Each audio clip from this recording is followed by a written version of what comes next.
प्रणाम गुरुदेव गोस्वामी जी। मैं कन्हैयालाल दलवानी भोपाल से।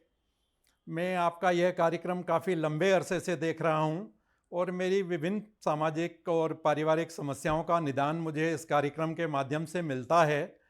परंतु मैं कई दिन से सोच रहा हूं, परिवार में कभी खुशी कभी गम ये निरंतर महसूस होता है। कृपया मुझे आप बताएंगे इस तरीके से क्यों होता है, कभी खुशी कभी गम। प्रणाम, नमस्कार। बहुत स्वागत है आपका उस कार्यक्रम में जिसका नाम है हे प्रभु आनंददाता। और इस कार्यक्रम में जैसा आपने पिछले एपिसोड में भी देखा कि हम जो दर्शक हैं इस कार्यक्रम को देखते हैं रेगुलर, नियमित, और पूरे देश से हमें प्रतिक्रियाएं मिलती हैं जो बहुत सुखद है कि जीवन बदलने के लिए, जीवन को एक शुचितापूर्ण, एक सात्विक और एक ईश्वरवादी रूप देने के लिए हम सब कितने लालायित हैं, हम सब कितने ईगर हैं, हम सब कितने बेचैन भी हैं, व्यग्र भी हैं। और इसी कड़ी में आज कन्हैयालाल दलवानी जी हैं, जिनको आपने देखा, जिनकी बात आपने सुनी। और बहुत सहज सवाल है लेकिन बहुत कठिन भी सवाल है कि कभी खुशी कभी गम, ये धूप और छाया जो चलती है ये जीवन के सामने एक चुनौती भी बनती है। बहुत कम लोग हैं जो इसको समभाव में देखते हैं और ये मानते हैं कि न सुख में बहुत अधिक उछलने कूदने और प्रसन्न होने की आवश्यकता है, न दुख में बेचैन होने की, क्षुब्ध होने की या नैराश्य में डूब जाने की ज़रूरत है। बहुत कम है। शायद यही संतत्व की प्राथमिक सीढ़ियाँ कह लें या मध्यम अवस्था कह लीजिए, या हो सकता है कि चरम अवस्था ही यही हो। मैं तो अज्ञानी हूँ, मैं इस पर क्या टिप्पणी कर सकता हूँ। लेकिन इसी प्रश्न को लेकर आज हम आगे बढ़ेंगे और आप भी अपने वीडियोज़ सवाल से जुड़े हुए हमें भेजें। हमारा नंबर है 7009694440। परिवार के किसी युवा पीढ़ी के सदस्य को बोलें इसके लिए। हॉरिजेंटल मोबाइल करें, खड़ा मोबाइल ना हो, और ईयरफोन से अगर आप या कार्डलेस के ज़रिए रिकॉर्ड करेंगे तो ऑडियो और वीडियो दोनों बेहतर होगा। बहुत लंबा ना हो, 45 सेकंड, अधिकतम 50 सेकंड तक आपका सवाल छोटा सा हो, तो हमारे जो विद्वान वक्ता हैं वो भी आपको देख सकेंगे, बाकी दर्शक भी देख सकेंगे, हम भी देख सकेंगे। तो 7009694440 ये नंबर है। आप अपनी प्रतिक्रियाएं और अपने वीडियोज़ हमें इस नंबर पर भेज सकते हैं। तो चलिए सीधे चलते हैं इस प्रश्न के साथ अपने विद्वान वक्ता, भगवत गीता के अध्येता, मानस मर्मज्ञ प्रोफेसर डॉक्टर सुरेंद्र बिहारी गोस्वामी जी की तरफ। प्रणाम कर रहा हूँ गोस्वामी जी। और आज का प्रश्न आपके सामने कन्हैयालाल जी की जिज्ञासा है, और बड़ा सुंदर शब्द, मुझे बड़ा संतोष मिला कि जीवन बदलने वाला ये कार्यक्रम है जी। देखिए, मैं दलवानी जी को सुन रहा था और उन्होंने बड़ा लोकव्यापी और लोक कल्याण को ध्यान में रखकर और एक आम व्यक्ति की समस्या उन्होंने पूछी और बड़े शाब्दिक अर्थों में पूछा। कभी खुशी कभी गम, कभी कभी धूप कभी छाँव, कभी सुख कभी दुख जी। तो क्या करें? उन दोनों ही स्थितियों में जीवन में हम करें क्या, और ये हैं क्या जो दोनों स्थितियाँ? ध्यान रखिएगा, जब भी आपके जीवन में संकल्प और विकल्प होते हैं तब भी आप डगमगाते हैं। जब भी आपके जीवन में संकल्प और विकल्प होते हैं तो आपकी गाड़ी डगमगा में दो राहें पर चलती है ना, इधर से ले लूं कि इधर से ले लूं। संकल्प के साथ विकल्प की गुंजाइश नहीं है। नहीं, ये तो गुंजाइश मिलनी ही मिलनी है आपको संकल्प को पूरा करने के लिए। एक नहीं, कई विकल्प होते हैं जी। लेकिन जो संकल्प सुनिश्चित करके चलता है उसका ध्यान विकल्प की ओर जाता ही नहीं है। ध्यान रखिएगा, वो अपने संकल्प करता है। बहुत सुंदर बात। जैसे हनुमान जी के संदर्भ में ये व्याख्या आती है सुंदरकांड में, तो हनुमान जी को वो एक मैनाक पर्वत निकलता है, उसको समुद्र कहता है भाई अपने भाग्य सुधार ले। अब वो तो छुपा बैठा है ना जल के अंदर, बड़ा विशाल है मैनाक, पंख वाला पर्वत है। भैया पार्वती का भाई है भाई, तो उनको कहते हैं जाओ उनको आश्रय दो। तो मैनाक पहले खूब जोरदार अपने वेग से बाहर निकलता है आसमान को छूते हुए। तो हनुमान जी को लगता है ये कोई मेरे रास्ते में अवरोध आ गया। तो पहले तो वो अपनी छाती रगड़ते हैं उसमें पर्वत में, पर्वत के ऊपर के परखच्चे उड़ जाते हैं, शिखर। पर्वत प्रकट होता है, कहता है महाराज मैं तो आपको आराम करने के लिए रुका हुआ हूँ। ध्यान रखिएगा, संकल्प क्या है? संकल्प है मैया सीता के पास जाना, और उन्होंने छलांग ही ऐसी लगाई है कि जो लंका में समाप्त हो। लेकिन विकल्प आ गया ना, थक गए हो गए, आराम कर लो, आराम कर लो। हाँ हाँ हाँ। तो वो कहते हैं राम काज कीने बिना मोह कहाँ विश्राम। विश्राम ही विकल्प है। विश्राम आपको कर्म विहीन बना देता है। तो ये विश्राम शब्द तो विकल्प की हो गई। अब यहाँ ध्यान रखिएगा, आपके जीवन रूपी परीक्षा को पास करने के लिए भी दो छाया ग्रह आपके साथ दे दिए हैं, जो आपके अंतर मन में उत्पन्न होने वाले मैल की उपज है नहीं, है नहीं, लेकिन संपूर्ण संसार इसी में ही रमा हुआ है। अच्छे आपके अनुरूप जो कुछ आपकी अनुभूति होती है उसे आप सुख कहते हैं, जिससे आपको अपने स्वाप अच्छा अनुभूति होती है। पॉजिटिव फीलिंग जिसमें आपको आ रही है उसको आप सुख का नाम दे देते हैं, और जहाँ नेगेटिव फीलिंग आ रही है उसको आप दुख का नाम देते हैं। आप ये भी कह रहे हैं कि ये दोनों हैं ही नहीं? है ही नहीं, इनका अस्तित्व तो नहीं है, इनका कोई अस्तित्व तो नहीं है। यदि इनका वास्तविक अस्तित्व होता तो ये उससे उत्पन्न होते हैं ना जो दृश्यमान होता। शरीर से थोड़ी उत्पन्न होते हैं, ये मन से उत्पन्न होते हैं। ओह, सुख और दुख मन की दो चंचल संतानें हैं। हाँ हाँ हाँ, क्या सुंदर व्याख्या दो है। चंचल संतानें हैं। जी जी जी। और मन उनके माध्यम से ही आपको संकल्प और विकल्प के भंवर में लगाता है, क्योंकि जिंदगी परीक्षा है ना, जीवन एक परीक्षा है। इसका परिणाम तभी निकलेगा ना जब आप अपने जीवन की कहानी लिख पाएंगे पूरी तरीके से।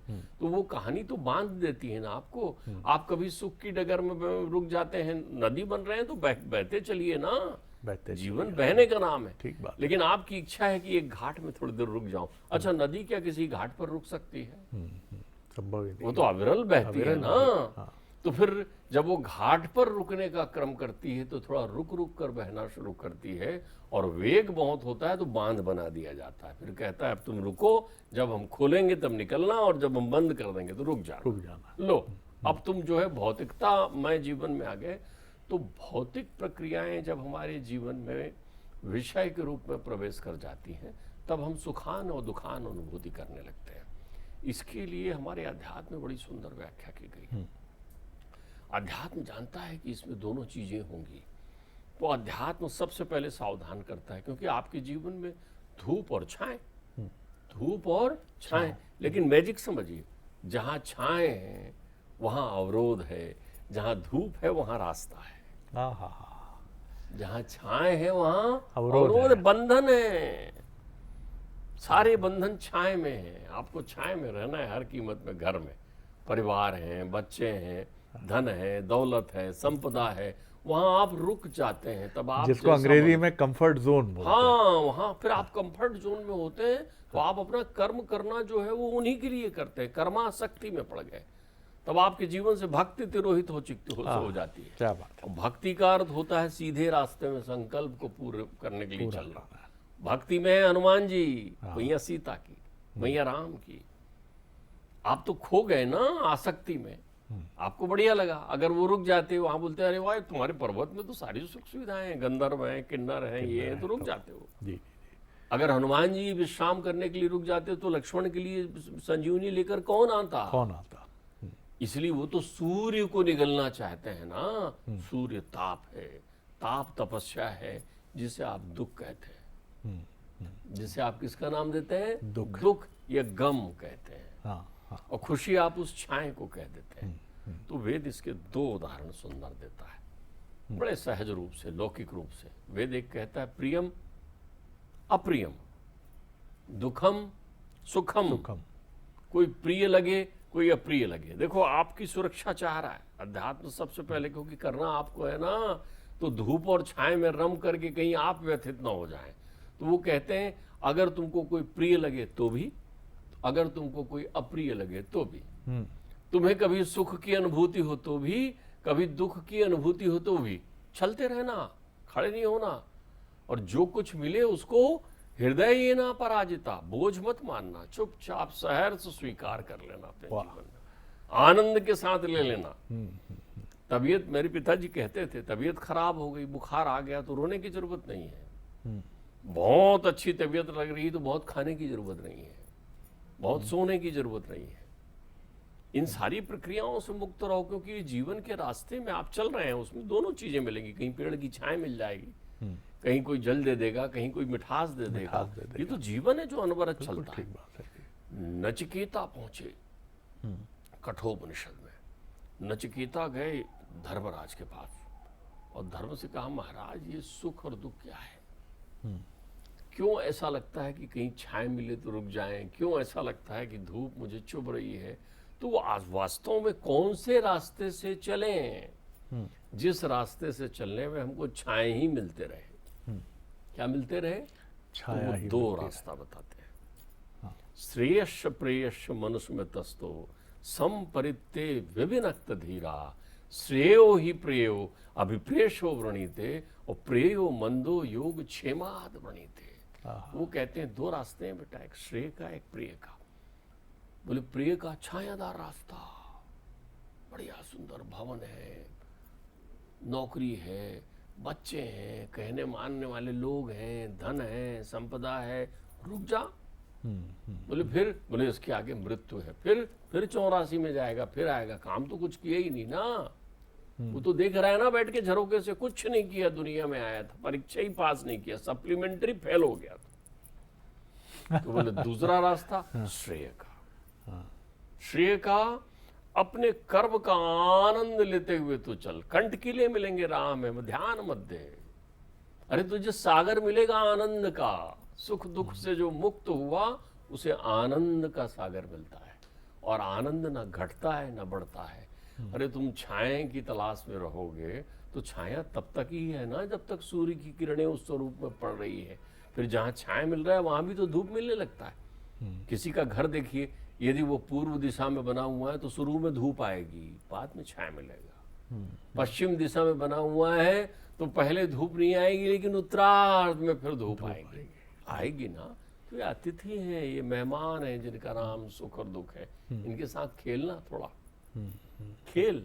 इन्हें बच्चों की तरह मान। तेरी संतानें हैं, तेरी मना स्थिति के कारण उत्पन्न हुए हैं।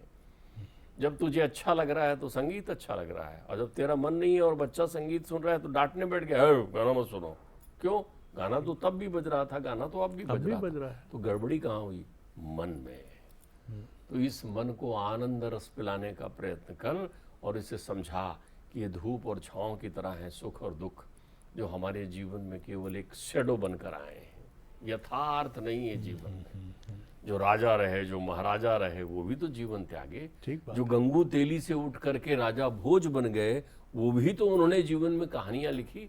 तो जो कहानी लिखता है वो आनंद वन में जाता है, और आनंद वन में हमेशा छाए रहता है, और आनंद वन में योगी ही जाता है जो योग करना जानता है। किसे? सिद्ध असिद्ध, आप कह रहे थे ना, सिद्ध असिद्ध समो भूत्वा समत्वम योग उच्यते। मैं बार बार कहता हूँ आपसे, मेरे पिताजी हमेशा कहते थे। उनकी एक बात मैंने याद कर ली कि राजी हैं हम उसमें जिसमें तेरी रजा है, इसमें भी वाह वाह है, उसमें भी वाह वाह है। तो जिसके जीवन में दुख और सुख एक घाट पर होते हैं, उसके जीवन की धारा जो है वो आनंद सागर में विलीन होती है, जो निर्मल है, आनंद है। और ये आना है जीवन में। कोई ऐसा जीवन नहीं है जहाँ खुशी और गम ना हो। ठीक बात। तो ये तुम्हारी एक यात्रा का पड़ाव है। दोनों जगह रुको, दोनों से उतने ही प्रेम से मिलो। जब प्रतिकूल समय में चल रहा हो तब भी मिलो। रामचंद्र जी ने कभी ये इस बात पर अफसोस जाहिर नहीं किया कि हो मैं वन में घूम रहा हूँ, क्या हो गया, राज्य में रहना था। आप पूरी रामायण पढ़ लीजिए, कभी नहीं। उन्होंने इसके लिए ताप नहीं कहा। उन्होंने ये प्रक्रियाएं नहीं की कि अरे मैं राज्य से वियोग, देखो वहाँ क्या चल रहा होगा, यहाँ मैं हूँ। छोड़ा, उन्होंने आगे निकले। कुर्वन् एवेह कर्माणि जिजुषे शतम क्षमा, आनंद लेते हुए चले जिसमें था। उन्होंने ये कभी आवश्यकता महसूस नहीं की, अरे मैं यहाँ हूँ, एक काम करो, एक पत्र भेजो किसी के माध्यम से, तो वहां से भरत सेना ले आएगा। उन्होंने कहा यहाँ कौन है? जो है उसको सेना बनाऊंगा, जो है वानर भालू इनको सेना बनाऊंगा, इनको सेना बनाकर चलूंगा। उन्होंने कभी आकांक्षा नहीं की कि मेरे पास रथ आ जाए, हाथी आ जाए, घोड़ा आ जाए। अरे वो हैं जो दो तेजस्वी राज्यों की उपेक्षा करके निकले। बलि का राज्य मिला तो सुग्रीव को कहा जाओ भाई इनका, वो लक्ष्मण को कहा इनका राज्याभिषेक करो। आप बलि का राज्य भी नहीं समझ रहे हैं। बलि का राज्य भी त्रिलोक, वो इंद्र को पराजित करने वाला प्राणी था, वो राज्य था। वो कभी लंका में उन्होंने पैर नहीं रखा, और लंका उन्होंने जीतने के पहले, रावण को मारने के पहले विभीषण को दे। वो दोनों स्थिति में, सीता पास में भी है तब भी वो उतने आनंद में है, सीता हर ली गई तब भी उनके जीवन में वो लोकाचार की अपनी प्रक्रिया हो। सीता वन गई हुई है तो भी वो अपने संसार के कर्तव्यों का पालन कर रहे हैं। तो तू चलना, जरूर उस धारा पर चलते रहना जहाँ धूप और छाए के रूप में सुख दुख आते रहे, इसे अपनी परीक्षा मानना। बहुत सुंदर बात आपने कही है। ये वैसा ही है कि जैसा भोजन की थाली हमारे पास आती है और जो हमें रुचिकर लगता है वो तो हम रख लेते हैं और बड़ी रुचि से उसका स्वाद लेकर भोजन करते हैं, और जो नहीं है वो हम हटा देते हैं। अरे क्या बन गया, ये बैगन मुझे पसंद नहीं है, भिंडी मुझे पसंद नहीं है, दाल मूंग की पसंद नहीं है। लेकिन जीवन में ये जो छाया और धूप का ये जो क्रम है सुख दुख रूपी, ये आपको विकल्प नहीं देता है, ये आएगा ही। जैसा डॉक्टर साहब ने बहुत सुंदर तरीके से समझाया कि कैसा भी घर बना लें आप, जीवन रूपी घर कैसा भी बना लें, उत्तर पश्चिम दक्षिण पूर्व, लेकिन धूप तो आएगी ही। वो धूप सुख की है दुख की है, इस वर्गीकरण में अगर हम उलझे तो बहुत कष्ट होता है। मैं अक्सर कार्यालयों में देखता हूँ, और ख़ास तौर से वो कर्मचारी जिन पर बहुत दायित्व होता है, और कई बार वो छोटे कर्मचारी छोटे बड़े के वर्गीकरण में ना उलझे, कर्मचारी कर्मचारी है, लेकिन जो हमें चाय पिलाता है या जिसको हम घड़ी घड़ी भेजते हैं, मैंने अनेक बार देखा है कि ऐसे कर्मचारियों से रात 8 या 9 बजे भी आपने कहा कि चाय पिला दोगे यार, तो मुस्कुरा के कहता बिल्कुल सर अभी लेके आए। अरे यार तुम तो सुबह 6 बजे से आए हो। अरे सर तो उसमें क्या हुआ, ये तो मेरा काम है, आप थके हुए लग रहे हैं, मैं चाय बना कर लाता हूँ। ऐसे कर्मचारी के मन में वो शायद इन सबसे परे है, उसे पता नहीं है कि वो सुख दुख में उलझा है।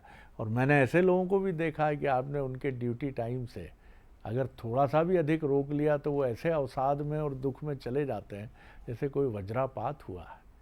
हनुमान जी ने कभी नहीं कहा कि क्या टास्क परफॉर्मर समझ रखा है मुझे भैया, संजीवनी ले आओ, सुषेण को ले आओ, तो अब लंका जाके माता सीता का पता ढूंढो।